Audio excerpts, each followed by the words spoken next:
सुप्रभात। इससे पहले कविता कराई थी को नारायण की कविता के बहाने, और आज उसी का दूसरा पार्ट करवाया जा रहा है बात सीधी थी पर। इस कविता के माध्यम से कवि यह बताना चाहता है कि हमें कोई भी बात कहनी हो दूसरे व्यक्ति से तो बिल्कुल साफ, स्पष्ट और साधारण भाषा में उसका प्रयोग करना चाहिए। यदि हम ज़्यादा कठिन शब्द प्रयोग करते हैं तो भाषा बड़ी जटिल हो जाती है और सामने वाले व्यक्ति के वो भाषा बिल्कुल भी समझ में नहीं आती। तो जब भी हम बात करते हैं तो भाषा बिल्कुल साधारण होनी चाहिए। कवि ने ऐसा उदाहरण भी दिया है, जिस प्रकार हम किसी पेज को कसते हैं तो जहाँ तक उस पेज के अंदर चूड़ियाँ हैं वहीं तक हम उसको कस सकते हैं। यदि उस चूड़ियों से बाहर हमने उस पेज को कस दिया तो उसकी चूड़ियाँ मर जाती हैं और वो जो पेज है वो अपना काम नहीं करता, किसी प्रकार की कसावट उसमें नहीं होती और वो बिल्कुल ही निरर्थक हो जाता है। इसलिए हमें जो भी बात कहनी है वो बिल्कुल साधारण भाषा में कहनी चाहिए ताकि आगे वाले व्यक्ति के वो बात सही समझ में आ सके। अब इसकी 100% व्याख्या बात सीधी थी पर। कहता है बात सीधी थी पर एक बार भाषा के चक्कर में जरा टेढ़ी फंस गई।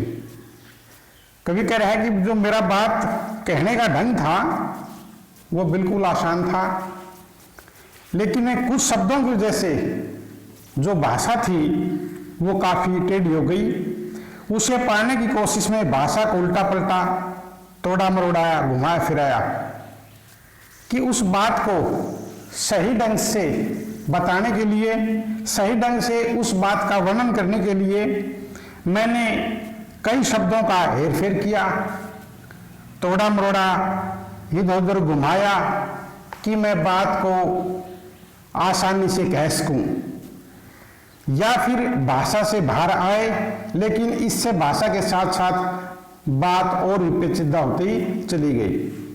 कहता ये कि बात या तो बने या फिर भाषा से बाहर जाए, कि या तो आने अगले व्यक्ति के बात समझ में आ जाए या फिर भाषा से बाहर आए, अर्थात मन की बात को हम अच्छी प्रकार से बता सके।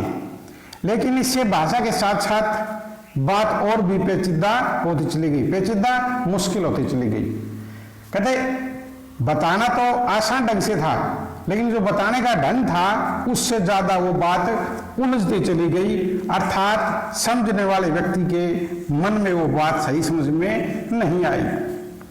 सारी मुश्किल को धैर्य से समझे बिना मैं पेज को खोलने के बजाय उसे बेहतर कसता चला जा रहा था कि सारी मुश्किलों को, सारी कठिनाइयों को धैर्य से समझे बिना मैं उस पेज को खोलने के बजाय उससे अधिक तरह से कसता जा रहा था, क्योंकि इस कर्तव्य पर मुझे साफ सुधार दे रही थी। जब मैं ये कार्य कर रहा था, कर्तव्य जब ये मैं चमत्कार दिखा रहा था, क्योंकि इस कर्तव्य पर मुझे साफ सुनाई दे रही थी तमाशबीनों की शाबाशी और वाह वाह। इस पर कुछ जो मूर्ख व्यक्ति थे वो मुझे शाबाशी दे रहे थे और वाह वाही कर रहे थे।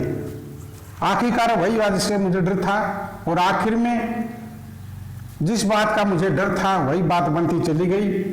जोर जबरदस्ती से बात की चोरी मर गई।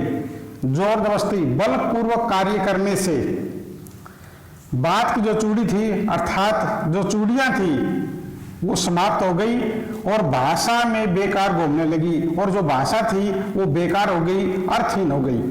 हार कर मैंने उसे कील की तरह उसी जगह ठोक दिया, ऊपर से ठीक ठाक पर अंदर उसमें कसाव न था।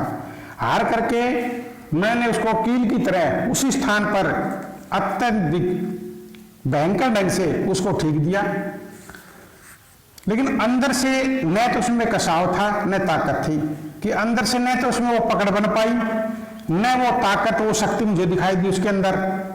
बात ने जो एक शरारती बच्चे की तरह मुझसे खेल रही थी, मुझे ऐसा लग रहा था जो ये बात थी वो एक शरारती बच्चे की तरह मेरे साथ खेल रही थी। मुझे पसीना पोंछ देखकर क्या तुमने मुझे पसीना पोंछते देखकर पूछा, क्या तुमने भाषा को सहूलियत से बरतना नहीं सीखा? मेरे शरीर में पसीना देख करके, मेरे द्वारा अधिक कठिन कार्य को देख करके भाषा ने मेरे से प्रश्न किया कि आपको क्या भाषा का अच्छी प्रकार से वर्णन करना नहीं आता? क्या आप भाषा को अच्छी प्रकार से प्रयोग नहीं कर सकते? अर्थात आपको भाषा का अच्छी प्रकार से प्रयोग करना चाहिए था। यह आपकी कविता कंप्लीट हो गई। आपने इसकी सप्रसंग व्याख्या, कठिन शब्द साफ साफ कॉपी के अंदर लिखने हैं और साथ में याद करने हैं। धन्यवाद।